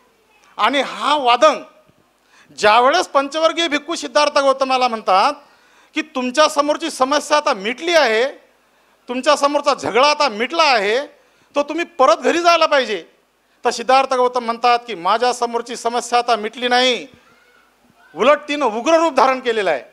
ही समस्या तर फक्त माझ्यापुरती मर्यादित होती, परंतु ही सारी समस्या ही सारी समाजामध्ये पसरलेली आहे. आपल्याला आपल्या आजूबाजूला जर आपण जर नजर जर टाकली तर आपण थोडंसं जर अज्ञानाविषयी जर आपण जर विचार जर केला, आपल्या डोक्याविषयी विचार जर आपण जर केला, तर आपल्या डोक्यामध्ये जर कुशल कर्म जर निर्माण जर झालं नाही, कुशल चित्त जर उत्पन्न जर झालं नाही, कुशल विचार उत्पन्न जर झाला नाही, तर काय परिणाम होतो. हजारो रुपयाची संपदा, करोडो रुपयाची प्रॉपर्टी ज्यांनी उभी केलेली आहे, असे करोडो रुपयाचे मालक असलेले लोक देखील नष्ट झाले आपण होताना आपण रोज पाहतो आहे. कितीतरी उदाहरणं आहेत. एक भैयूजी महाराज नावाचं उदाहरण तुम्ही पाहिलेलं आहे की त्याचं अभियान होतं संपूर्ण भारताला तणावमुक्त करण्याचं, परंतु एक दिवस असा आला की त्यानं चिठ्ठीमध्ये लिहिलं की मी स्वतःच तणावग्रस्त झालेला आहे, आणि स्वतःला पिस्तूलची गोळी मारून घेतली आणि संपून टाकलं. काय कमी होती त्याच्यापाशी. एकदा घातलेले कपडे तो परत घालत नसे, एकदा ज्या गाडीत बसला त्या गाडीत परत बसत नसे, ज्या घरात तो राहत असे त्या घरात डबल त्याला जायची गरज पडत नसे. एवढं सर्व ऐश्वर संपन्न वैभव असून सुद्धा त्याला अशा प्रकारचं करावं लागलं. म्हणजे कुशल चित्त ज्यावेळेस आपल्या चित्तामध्ये उत्पन्न होते त्यावेळेस अशा प्रकारची धम्माची जागृती उत्पन्न होते. म्हणजे असे अनेक उदाहरणं आपल्याला समाजामध्ये आपल्या अवतीभोवतीच पडलेले आहेत. म्हणून कशाला जातं पंढरी, कशाला जातं काशी, अरे तुझं आहे तुझं पाशी, परी तू जागा भुललाशी. जखम पायाला झाल्यानंतर पट्टी जर आपण डोक्याला जर बांधली तर पायाची जखम काही बसणार नाही. म्हणून तथागताचा जो धम्म आहे तो आपल्याला योग्य मार्ग शिकवतो. एका माणसाने दुसऱ्या माणसावर माणसाप्रमाणे प्रेम कसं करावं हे शिकवतो. आपण आपल्या स्वतःला प्रश्न विचारला पाहिजे की आपण दुसऱ्यावर प्रेम करण्याच्या अगोदर आपलं स्वतःवर प्रेम आहे का. पहिल्यांदा आपण स्वतःवर प्रेम करणं शिकलं पाहिजे. बुद्ध पहिल्यांदा स्वतःवर मैत्री करायला शिकवतात, आणि ज्या वेळेस आपण स्वतःवर मैत्री करायला शिकू त्याच वेळेस आपण दुसऱ्याला मैत्री डिस्ट्रीब्यूट करू शकतो, अन्यथा करता येत नाही. जेव्हा आपण स्वतःवर मैत्री करू, जेव्हा आपण स्वतःवर प्रेम करू तेव्हाच आपण इतरांवर प्रेम करू शकतो. मग जर आपण स्वतःवर जर प्रेम करत असू तर आपल्या दातामध्ये तंबाखू नसला पाहिजे, आपल्या हातात बिडी नसली पाहिजे, आपल्या हातात गुटखा नसला पाहिजे, आपल्या हातात कोणतं व्यसनाचा पदार्थ नसला पाहिजे. आपलं स्वतःवर पहिल्यांदा प्रेम असलं पाहिजे. अशा प्रकारचं शिकवण तथागतांनी आपल्याला पंचशिलातून दिलेली आहे. मी फार मोठं सूत्रबद्ध प्रवचन या ठिकाणी करणार नाही, वेळ फार कमी आहे. म्हणून या ठिकाणी मी मला एवढंच सांगू इच्छितो की आपल्यामध्ये श्रद्धाबल वाढवण्याची आज गरज आहे. कबीर महाराजाचा एक दोहा आहे की चिटी चली ती चावल लेके, चिटी चली ती चावल लेके बीच में मिल गई दाल, दो दो सौदे नहीं बनते. कबीर महाराज म्हणतात दो दो सौदे नहीं बनते, एक उठा एक डाल कबीरा, एक उठा एक डाल. जर तुम्हाला एकाच मार्गाने जर जायचं असेल, बुद्धाच्या मार्गाने जर जायचं असेल तर मग बाबासाहेबांनी रस्ता दिला आणि त्या रस्त्याने आपण चला असे नारे लावल्यानं फक्त जमणार नाही. बाबासाहेब आंबेडकराला डोक्यावर घेऊन नाचल्यानं आपण जमणार नाही. आपण आज डीजे वाजवून मोबाईल वाजवून आज डीजेचे अशी काही प्रेमी झालेला आहो, आणि नारे लावून फक्त बाबासाहेब आंबेडकराला आपण पुढे करण्याचा प्रयत्न करतो आहे, परंतु बाबासाहेबांनी आपल्याला रस्ता कोणता दिलेला आहे, आपण कोणत्या रस्त्याने चाललेलो आहो. आता डॉक्टर साहेबांनी सांगितलेलं आहे की यही पथ शिको. आता जरा पाहण्याची आणि तपासण्याची वेळ आलेली आहे. आणि म्हणून हे चिकित्सालय आहे बुद्ध धम्म. आताच आमच्या संचालक साहेबांनी प्रबुद्ध चॅनलच्या सांगितलं होतं की हे एक चिकित्सालय आहे. भगवान बुद्धाचं हे जे बुद्ध विहार आहे हे एक चिकित्सालय आहे. या ठिकाणी आपल्याला आपल्या मनाची चिकित्सा करायची असते. आणि म्हणून आपल्या चित्तामध्ये जे उत्पन्न होते ते प्रत्येक नष्ट होणारी वस्तू आहे. आणि म्हणून अशा प्रकारे आपल्या चित्तातील जे अकुशल धर्म आहेत ते आपण नष्ट करण्याचा आपण प्रयत्न केला पाहिजे. आणि अशा प्रकारे या प्रबुद्ध चॅनलच्या निमित्ताने आपण सर्वजण या ठिकाणी एकत्रित आलो आहोत. आपल्या सर्वांच्या एकमेकाच्या भेटी झाल्या आहेत. आणि तथागताचा सद्धम्म हा आपण सर्वावर मैत्री विकसित करणार आहे. आपल्या भालचक्रताई यांची आमची बऱ्याच दिवसापासून भेट नाही. डॉक्टर सोमेश्वर तिरमोरे साहेब आमचे हे अशा प्रकारचे हे जे प्रचारक लोक आहेत की हे प्रचारक जोपर्यंत जिवंत आहेत तोपर्यंत सद्धम्माचं कार्य हे गतिमान आहेत. भंतेजीचं या ठिकाणी वर्षवास सुरू झाला आहे. याच्याबद्दल आम्हाला खूप चांगल्या पद्धतीने आनंद झाला की चला म्हटलं ज्या गावामध्ये आम्ही या सद्धम्माचे बीजारोपण केलं त्याला आज फळं येणार आहेत. आणि खूप चांगला आनंद झाला. आणि अशा प्रकारे आमच्या अनबोरा या गावामध्ये एक बुद्ध धम्म संस्कार केंद्र उत्पन्न केलेलं आहे. बऱ्याच वर्षापासून आम्ही त्या ठिकाणी काम करतो आहे. त्या ठिकाणी अशा प्रकारचे श्रामणेरांना जे 15 वर्षावरील जे मुलं आहेत त्यांना आम्ही सद्धम्माचं प्रशिक्षण देऊन, ज्यावेळेस लॉकडाऊन पिरियड होता त्यावेळेस शालेय प्रशिक्षण आणि धम्म प्रशिक्षण दोन्ही व्यवस्थित त्या ठिकाणी चालवलं आहे. आणि 350 पोरं त्या ठिकाणी आम्ही घडवलेले आहेत. आणि ते पोरं आज आपापल्या गावामध्ये जाऊन आपापल्या गावाची धम्माची धुरा सांभाळत आहेत. त्यांचा मार्ग कुशल कर्माच्या मार्गानं आपलं ते त्यांचं चित्त बनलेलं आहे. तर एकमेका सहाय्य करू अवघे धरू सुपंत अशा प्रकारे हा प्रयत्न आपला आहे. आणि आपले चित्रपालजी गवई यांनी सांगितलं की अशा अशा प्रकारचा कार्यक्रम आहे, तुम्ही या. आपण सर्वांनी या ठिकाणी आम्हाला बोलावलं आणि या कार्यक्रमामध्ये सन्मानित केलं. त्याबद्दल आपलं सर्वांचं एकदा धन्यवाद देतो. सर्वांना या ठिकाणी भंतीजींनीसुद्धा खूप चांगल्या पद्धतीनं मार्गदर्शन केलेलं आहे. एकदा हजारो रुपये जे तुम्हाला दिले ते खर्च होतील, परंतु जो विचार आहे हा लाख मोलाचा असतो. तो जीवनामध्ये तुम्हाला एखाद्या मार्ग दीपस्तंभासारखा काम करत असतो. आणि म्हणून खूप खरोखर अभिनंदनास त्यांचं ते प्रवचन होतं. या ठिकाणी सर्वांचं मंगल हो, सर्वांचं मनामध्ये खूप सुख शांती प्राप्त हो. सा सा सा सा जय भीम.